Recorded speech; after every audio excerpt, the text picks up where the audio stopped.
जो संगे अस्वद माने काले पत्थर की मूर्ति है, उस काले पत्थर की मूर्ति को वहाँ जा कर के हम लोग सिर झुकाते हैं, वो उसको चूमते हैं और उसको चूमने से उनको लगता है कि हमारी यात्रा सफल हुई। तो उसमें इत्र लगाया जाता है, इत्र लेकर के जाते हैं तो वो सुगंधी द्रव्य है। त्र्यंबकम यजामहे सुगंधिम पुष्टिवर्धनम उर्वारुकमेव वंदनान् मृत्योर्मुक्षीयमामृतात्। अमृतत्व की प्राप्ति के लिए भगवान को सुगंधी द्रव्य चढ़ाने का नियम है। वो लोग अभी सुगंधी द्रव्य वहां चढ़ा रहे हैं, इसलिए एक तरह से पूजा हो रही है। वो मखेश्वर महादेव है, मखेश्वर महादेव को ही मक्केश्वर महादेव माने मक्का बुलाते हैं। ठीक है। औज़ुबिल्लाहिमिनश्शैतानिर्रजीम बिस्मिल्लाहिर्रहमानिर्रहीम फज्तनिबुर्रिज्स मिनल औसान सदक़ल्लाहुल अज़ीम व सदक़ रसूलुल करीम। हज़रात, आपने सुना स्वामी जी ने किस तरह बयान किया है, और ये शंकराचार्य स्वामी जी हैं। ये कहते हैं वहाँ पर काले पत्थर की मूर्ति है और वहाँ एक तरह से पूजा हो रही है, और वहाँ पर मक्केश्वर महादेव हैं और मक्केश्वर को ही मक्का पुकारते हैं। तो सबसे पहले मैं ये कह दूं स्वामी जी को कि आप सही तरीके से, सही तरह से आप तारीख़ हिस्ट्री पढ़ें, उसके बाद आप ये चीज़ों को अगर बयान करेंगे तो बेहतर होगा। तो सबसे पहले काले पत्थर की मूर्ति है जो स्वामी जी कहते हैं, तो क्या वो हकीकत में काले पत्थर की मूर्ति है? तो मालूम होता है कुरान करीम में अल्लाह ताला फरमाता है फज्तनिबुर्रिज्स मिनल औसान, यानी बस बचो गंदगी से बुतों की। इस्लाम में यही है, इस्लाम में बुत पूजा को खंडन कर दिया गया है। इस्लाम में बुत पूजा है ही नहीं, किसी भी किस्म की मूर्ति की पूजा नहीं कर सकते। यहाँ पर बुत पूजा सख्ती से मना की गई है। तो अगर स्वामी जी ये कहते हैं कि वो मूर्ति है, तो उनको चाहिए था कि कुरान और हदीस से साबित करें, क्योंकि वो इस्लाम के बारे में कह रहे हैं। तो कुरान और हदीस से साबित करना चाहिए था कि वो मूर्ति है, लेकिन स्वामी जी नहीं कर सके और कर भी नहीं सकते, क्योंकि कहीं भी कुरान और हदीस में कहीं नहीं है कि हजर अस्वद एक मूर्ति या बुत है, उसकी इबादत करो। ऐसा कुरान में हदीस में कहीं नहीं आया। और ये हजर अस्वद है क्या? अगर हम देखेंगे तारीख में आता है, अहादीस में इसका जिक्र है कि हजर अस्वद जन्नत से आया हुआ पत्थर है। जिब्राइल अलैहिस्सलाम खुद लेकर आए हुए हैं इसको। इब्राहिम अलैहिस्सलाम जब काबेतुल्लाह की तामीर कर रहे थे, उस वक्त लेकर आए, तो इब्राहिम अलैहिस्सलाम उस पत्थर को काबेतुल्लाह में नस्ब करे। तो इब्राहिम अलैहिस्सलाम जो एक बुत शिकन है, बुतों के खिलाफ आपने काम किया है, उन्होंने जब ये पत्थर को रखा तो क्या वो बुत को उठा के रख सकते हैं? नहीं, वो बुत नहीं है। और आप देखेंगे हजर अस्वद, इसके माने क्या है? काला पत्थर। क्या किसी देवी देवता ईश्वर अल्लाह का नाम लेकर पुकार रहे हैं वो पत्थर को? नहीं, उसको काला पत्थर बोल रहे हैं। अगर उसमें अल्लाह को देखते, खुदा को देखते, तो खुदा बोल के पुकार देते। जिस तरह से आज हमारे हिंदू भाई करते हैं, राम की मूर्ति, किशन जी की मूर्ति, राम जी की मूर्ति, तो उसमें राम जी को देख रहे हैं बोल के बताते, किशन जी की मूर्ति को किशन जी बोलते। तो अगर हम हजर अस्वद को अल्लाह बोल के अगर देख या किसी और देवी देवता को देखते तो उसका नाम लेते थे। हजर अस्वद बोल के क्यों लेते थे?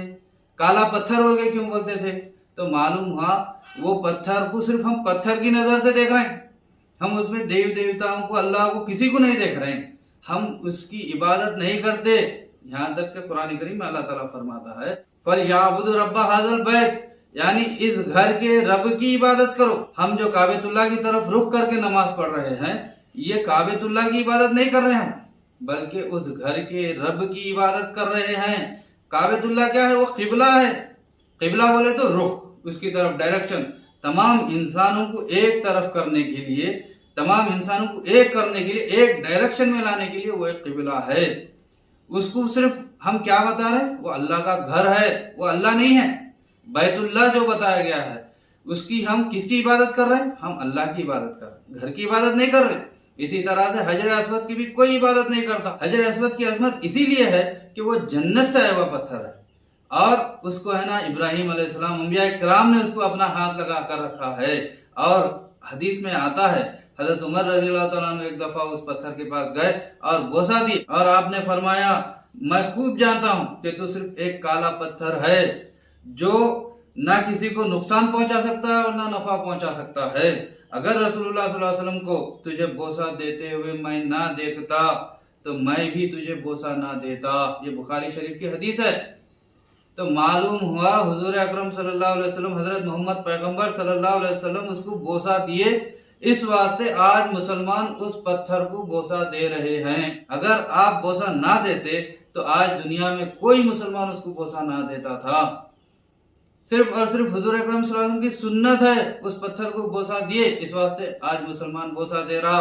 कोई इबादत समझ के नहीं कर रहे हैं, कोई अल्लाह है समझ के, माबूद समझ के कोई उसकी इबादत नहीं कर रहे हैं। ये सुन्नत है, इस वास्ते इसको है ना पूरा कर रहे हैं। अब हजरत मोहम्मद सल्लल्लाहु अलैहि वसल्लम क्यों उसको बोसा दिए? क्योंकि वो जन्नत से आया हुआ पत्थर है। दुनिया का पत्थर और जन्नती पत्थर बहुत फर्क रहता। अंबिया इकराम का उसको हाथ लगे हुआ है, तो इसलिए आपने उसको बोसा दिया है। अगर बोसा देना और चूमना इबादत है तो क्या एक छोटे बच्चे को लेके भी चूमना इबादत हो जाती? पूजा करने के बराबर है क्या? नहीं। चूमना एक मोहब्बत है, उसकी इबादत या पूजा नहीं बोला जाता।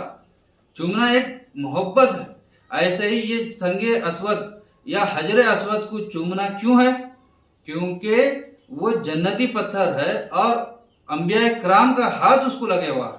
वो मोहब्बत में उसको है ना बोसा दिए हैं हजरत मोहम्मद सल्लल्लाहु अलैहि वसल्लम, और उसी सुन्नत को मुसलमान आज कर रहे हैं। जो भी मुसलमान जाता उसको बोसा देने की कोशिश करता, बोसा देता। क्यों? हजरत मोहम्मद सल्लल्लाहु अलैहि वसल्लम ने बोसा दिया है। आप किसी भी मुसलमान से पूछ लो, क्या वो खुदा है? क्या तुम उसकी पूजा कर रहे हो? नहीं। कोई मुसलमान आपसे नहीं कहेगा कि हम हजरे अस्वद की पूजा करते हैं। नहीं, कोई मुसलमान उसकी पूजा नहीं करता। कोई मुसलमान ये भी नहीं कहेगा कि वो मक्के की काबेतुल्लाह की पूजा कर रहा है। नहीं, कोई मुसलमान काबेतुल्लाह की पूजा इबादत नहीं करता। वो सिर्फ अल्लाह रब्बुल आलमीन की इबादत करता है। ये हुक्म है, ये सुन्नत है, इस वास्ते कर रहा है। और इसकी अजमत इसी वजह से है कि वो जन्नती पत्थर है और कुछ भी नहीं। तो यहाँ पर जो स्वामी जी कह रहे हैं कि एक तरह से पूजा हो रही है, ये गलत है। ये गलत है क्योंकि वहां पर पत्थर की पूजा की नीयत से कोई नहीं जा रहा और वो पत्थर को पत्थर ही समझ रहा, कोई उसको देवता देवी अल्लाह परमात्मा नहीं समझ रहा। तो इसकी पूजा कहना गलत है।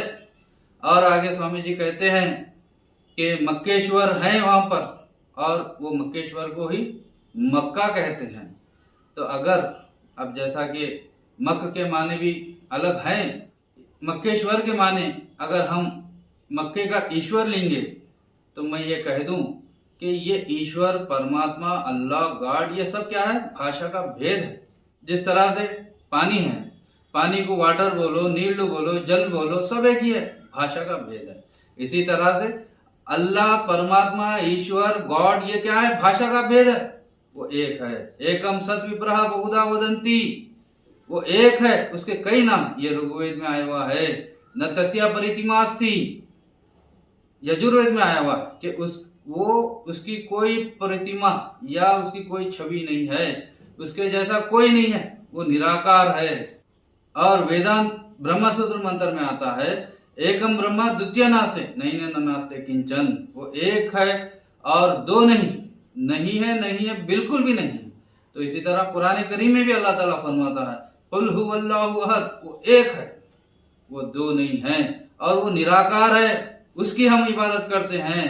मुसलमान वो निराकार निरंजन जो अल्लाह परमात्मा है उसकी मुसलमान पूजा करता है। और ये जो वेद शास्त्र पुराण है ये भी निराकार परमात्मा को ही बताते हैं, जिस तरह से मैंने बताया है। और वहां पर मक्का जो शहर है बहुत ही पुण्य स्थल है, क्योंकि वहां पर कल्कि अवतार जगत गुरु अंतिम ऋषि नराशंस मामह ऋषि जो कि हजरत मोहम्मद पैगंबर सल्लल्लाहु अलैहि वसल्लम है, उन्होंने वहां पर जन्म लिया है। मक्के शहर को भागवत पुराण में किस तरह बयान किया है? शंबला ग्रामे मुख्यस्य ब्रह्मणस्य महात्मनः भवने विष्णु यशस्य कल्कि पुरादुरा भविष्यति। यानी इस श्लोक में बताया गया है कि वो जो कल्कि अवतार है शंबल ग्राम में आएंगे और विष्णु यशस के बेटे रहेंगे। मुख्य जो रहेंगे वो शंबल ग्राम के, उनके खानदान में आएंगे। तो वो कौन है? शंबल ग्राम किसको बोला गया है? शंबल ग्राम, इसी को अरबी में बलदुल अमीन कहते हैं। संभला हुआ शहर बलदुल अमीन, अमन वाला शहर। तो कुरान करीम में बलदुल अमीन मक्का को बोला गया है।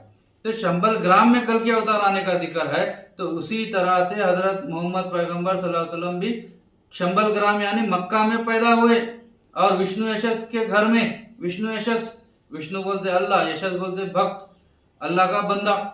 इसी को अरबी में करेंगे तो अब्दुल्ला। हजरत मोहम्मद पैगंबर सल्लल्लाहु अलैहि वसल्लम के वालिद साहब, पिता का नाम अब्दुल्ला था। और यहाँ पर कल की पुराण में भी बताया गया है, माता का नाम क्या रहेगा? सुमति, यानी नेक अमन वाली औरत। उसी को अरबी में आमिना कहते हैं। इसी तरह से हजरत मोहम्मद पैगंबर सल्लल्लाहु अलैहि वसल्लम के माता का नाम, वालदा का नाम सुमति यानी आमिना है। तो ये भविष्यवाणियां कई हैं, हजारों भविष्यवाणियां हैं कल के अवतार के मुताल्लिक। ऐसा पुण्य स्थल है वो शंबल ग्राम है, वहां पर हजरत मोहम्मद पैगंबर सल्लल्लाहु अलैहि वसल्लम ने जन्म लिया है, जो कल के अवतार जगत गुरु हमारे अवतार हैं, हिंदुस्तान के अवतार। हिंदुस्तान के वेद शास्त्र पुराण में जिसका जिक्र आया है वो अवतार शंबल ग्राम यानी मक्के में आए हुए हैं। तो अगर मक्केश्वर से मुराद मक्के का ईश्वर है तो वो अल्लाह ही है, अल्लाह के सिवा और कोई हो नहीं सकता। और वो जो मक्का है वो बहुत ही पुण्य स्थल है, क्योंकि वहां पर हमारे कल की अवतार जगत गुरु ने जन्म लिया है। तो इस तरह से स्वामी जी जो कहते हैं कि वहां पर एक काले पत्थर की पूजा हो रही है, मूर्ति है, उसकी पूजा हो रही है, वो मक्केश्वर महादेव हैं, ये सारी बातें झूठ हैं। इसको समझने की जरूरत है। मैं स्वामी जी से ये कहना चाहता हूँ, और जो भी ये चीजें कहते हैं उन तमाम से ये कहना चाहता हूँ कि हकीकत को, सत्य को समझे, हकीकत को समझे और समझ के आगे बढ़े। बस इतना कहकर मैं अपनी बात खत्म करता हूँ। आखिर दावाना अल्हम्दुलिल्लाहि रब्बिल आलमीन।